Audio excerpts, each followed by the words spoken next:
Have you ever launched a PR campaign, gotten some amazing press, and then the CEO asks, "That's great, but where are the sales?" Well, in this explainer, we are diving right into that exact problem. It's the critical and, often misunderstood difference between measuring public relations and measuring marketing. This is the question that just haunts boardrooms and Slack channels everywhere. And it perfectly captures that friction between two super important business functions. But here's the secret. It's not that one department failed. It's that they were being measured with two completely different rulers. And the root of that whole measurement problem, it's right here. It's in the core purpose of each function. We're talking about perception versus performance. It's the huge difference between shaping how people feel about your brand and actually driving them to act on that feeling. Okay, let's break that down a bit. Think of public relations as the art of perception. It's the long game, right? You're building your brand's reputation, its credibility, its authority. Marketing, on the other hand, well, that's the science of performance. It is all about driving measurable actions right now. Clicks, leads, sales. So one builds trust for the future, and the other converts that trust into business today. I absolutely love this analogy from our source material. It says trying to measure PR and marketing the same way is like comparing a novel to a spreadsheet. I mean, think about it. The novel tells a story. It creates an emotional connection. That's your PR. The spreadsheet, it tracks data, delivers hard numbers. That's your marketing. Both are super valuable, but you wouldn't judge a great story based on its Excel formulas, right? This timeline really drives home the difference in speed. You can launch a marketing campaign and literally see data trickling in within hours. But PR is a marathon, not a sprint. It can take weeks just to land that first piece of media, and months before you see a real tangible shift in public perception. But that feature in Forbes, that thing pays dividends in credibility for years, long after a digital ad has vanished into thin air. So the big question is, if PR isn't about those immediate sales, how in the world do you actually measure its impact? You can't just, vaguely call it brand awareness and hope everyone nods along. So let's look at the specific tools for the job. So instead of clicks and conversions, PR success is all about metrics that track influence and reputation.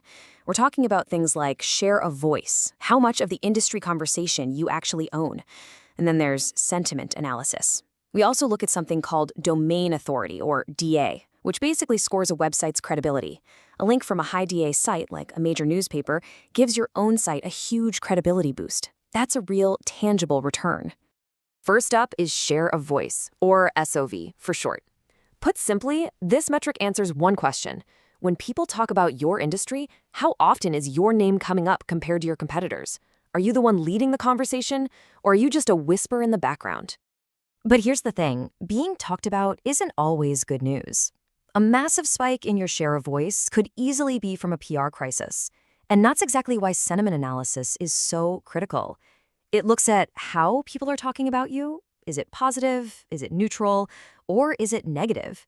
It's really the difference between being famous and being infamous. And for anyone who inevitably asks, okay, but what's the ROI on this? There's earned media value, or EMV.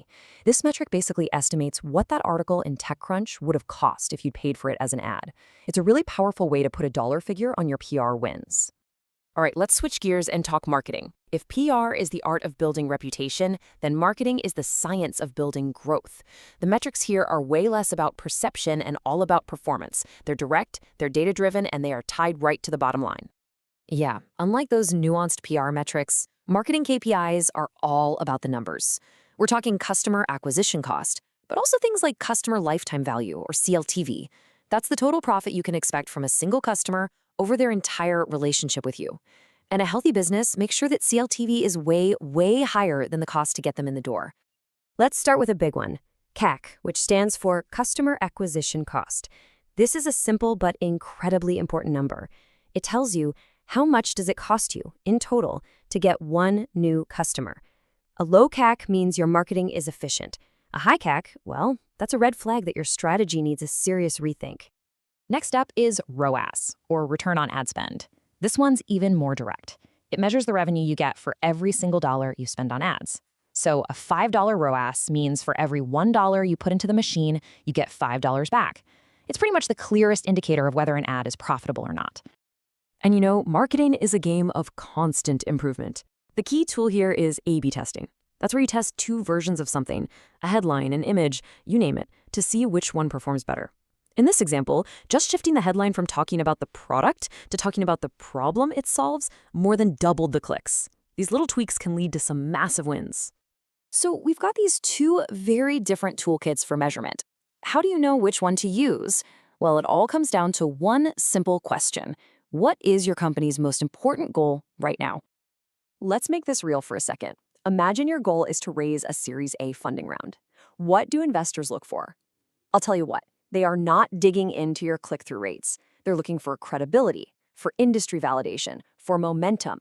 They want proof that you're a leader. And that means your dashboard shouldn't be filled with marketing KPIs. It should be all about the PR metrics that build that exact story. Here's a pretty simple rule of thumb for you. You're going to want to focus on PR metrics when your goal is long-term reputation. Things like building credibility, fixing a damaged image, or becoming the go-to expert in your field. And you focus on marketing KPIs when your goal is immediate growth, hitting those sales targets, acquiring users, and making your sales process more and more efficient. Okay, so understanding the difference is step one. But now for the hard part, avoiding the common measurement mistakes that can totally derail all of your efforts. Let's look at two of the biggest ones. So the first major mistake is chasing vanity metrics. In PR, this is like celebrating 1 million impressions without asking if it actually shifted how people feel. And in marketing, it's chasing cheap clicks from low-quality traffic that never, ever converts. Just remember this quote, "Raw numbers are totally meaningless without real impact." The second really costly error is misattribution. You see, a customer's journey is almost never a straight line.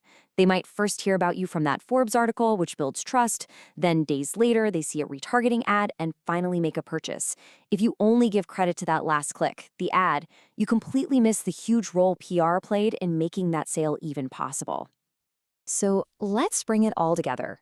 The goal isn't to decide if PR is better than marketing, or vice versa. That's just the wrong question. The smartest companies out there know it's about making them work together in harmony. They use PR to build the brand story and create trust, and then they use marketing to convert that trust into growth, making sure to measure each one with the right ruler for the right job. And that really brings us to the final question for your own business. Are you measuring what's easy to count or what actually counts? Are you building a brand with lasting gravity, or are you just chasing clicks?